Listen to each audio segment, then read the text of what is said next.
Mabon, the autumnal equinox, the feast of the harvest. Once again, the world returns to the time of twilight. While we wait for the full turning of the leaves, we tie corn stalks to our porch posts as echoes of the harvest now well underway. Apples are transformed into cedars and pies, and the light scent of pumpkin spice dances on the wind.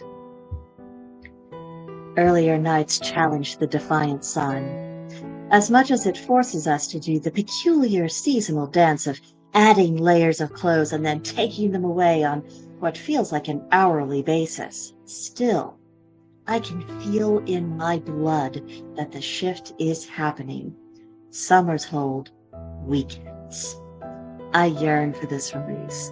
I long for the dark evenings to envelop me like a blanket. It's time for country walks, rainstorms, and cozy days reading books. It's time for hearty soup simmering on the stove. This is the season for baking breads and pies. These are the evenings for hot cider before bed.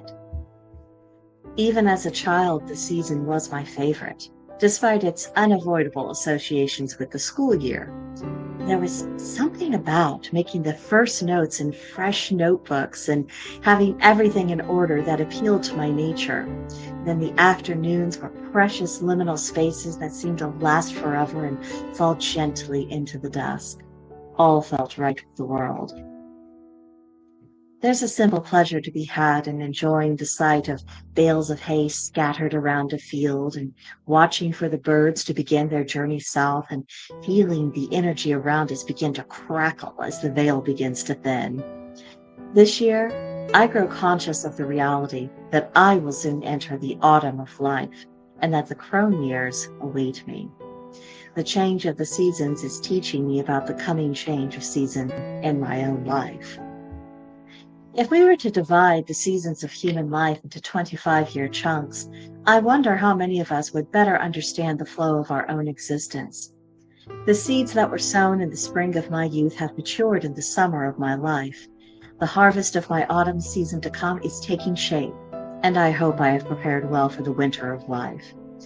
The closer we get to the equinox, the more I think about this.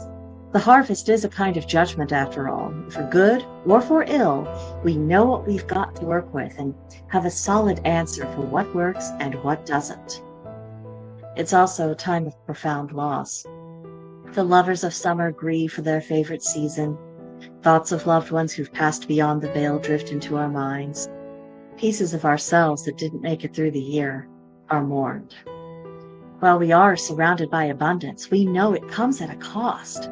We see the remnants of productive plants wither, and likewise we see a mirror of that within our own souls.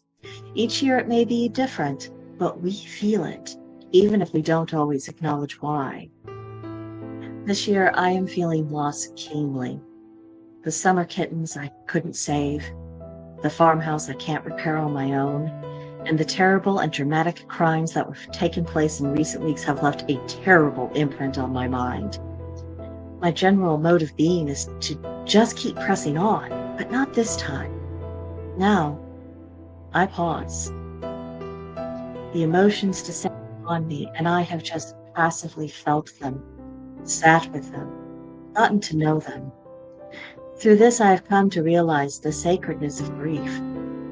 It is love made complete, love that has nowhere to go once the end is come. It is the measure and volume of that love, better understood while it's just railing against the inability of that love. It is in such dreadful moments that we can perceive what it all meant. The ones who have gone before us have a beginning, middle, and an end of this incarnation. We can understand the substance of their life in retrospect. This sharply contrasts with the weight, and sometimes burden, that we carry to go on with the business of living and defining our lives, which is nothing less than an act of optimism and faith. Facing the future is not for the weak or the short-sighted. Myths of the season carry the themes of grief and loss and hope to come. Mabon was taken from his mother Modron, not to be restored until later. Persephone rejoins Hades in his realm, to the distress of her mother Demeter. Balder resides in Hel's realm and will not be restored to his former position at this point in time.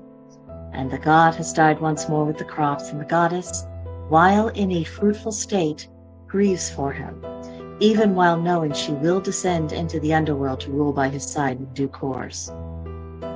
This is the great transformation before rest. After the hustle and the bustle of the rest of the year, some repose is called for. Everything is turning inward, from the home to our personal relationships, and taking time for introspection. I feel a hush washing over me. I don't want to speak as much, nor do I wish to know as much about what's going on. It feels like it's time to keep concerns a bit closer to home. From the privacy of my mind, I lift my sights to the stars. While I don't pretend to understand the mechanics of why astrological patterns have demonstrable validity, I cannot ignore the consistency to be found in them. The sun will mosey from the nesting instincts of Virgo into even-handed Libra. I welcome this opportunity to restore balance and, even more importantly, harmony. For some months, I felt that I was chasing a to-do list that just never ended. It has been work without a sense of accomplishment. I'm ready to let go and embrace manageable goals and have fewer of them. On the equinox, the moon will reside in Libra, making the inner cry for balance, balance, balance all the louder. No longer is there time or room for ignoring what doesn't work. This isn't just an invitation to make appropriate changes. It's a reminder that there will be no better opportunity than now to put changes into action. In the wee hours, Mars will go into the sign of Scorpio. This puts me in mind of a warrior descending into the underworld to take his place amongst the honored dead. It brings recollections of a particular fighter who recently passed through the veil, and I've no doubt his ancestors welcomed him with honor. Then we have the ongoing retrograde of Pluto in Aquarius, throwing everything into confusion. It's rather like the sort of person who, when cleaning out a closet, isn't content to just empty the closet of its contents in a somewhat orderly fashion. No, this approach is the thoughtlessness of tossing of items over the shoulder without care and only to deal with it once the closet is completely empty. The retrograde requires the entire overthrow of familiar things that have endured past their time and focusing one's eyes onto the future and ruthlessly transforming all that remains. Yet even this still serves the quest of balance, however hard it can be on the nerves. As the world shifts from the light half of the year and into the dark, we had better be quite sure of our footing and where everything's placed. In past years, my inclination was to concentrate all my Mabon activities on the day itself, but not this time. The new moon in Libra occurs the day before the equinox, so I want to incorporate that occasion into 3 days of ritual. A solid framework of beginning, middle, and end will be a welcome balm after a summer that threw me out of whack with its relentless pace and repetitive tasks. New moons are always beginnings, and I get the same thrill of setting new intentions as I did in school, writing in fresh notebooks. Of course, it helps to get everything in order ahead of time. Cleaning and cleansing with intention will be the order of the day. This will include my physical surroundings and myself, including my spirit. Physically cleaning the home and taking a nice ritual bath are easy enough to do, but clearing out unwanted, unneeded, unhealthy energies is another matter altogether. Both are needed to set new intentions in a way that increases the odds of success. The day of the equinox will be given over to cooking for the feast and expressing thanks for the abundance available. I'll also take the opportunity to take a longer walk than usual and look for any signs of autumn. As I live in Missouri, the seasons change, well, whenever they happen to feel like it. There have been years when the trees turned and then we suffered the most outrageous heat wave imaginable. And other years, the trees were just as green as could be on the equinox, while the temperatures plummeted. Missourians are accustomed to adapting as necessary. The next day is about release and rest. No longer do the rhythms of summer persist.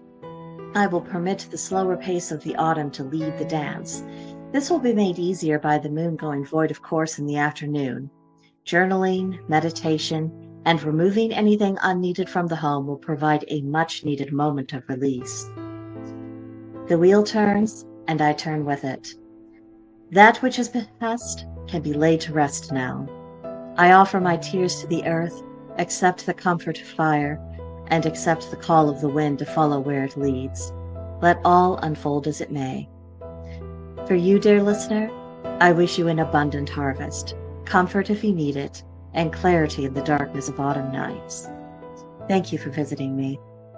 Until next time.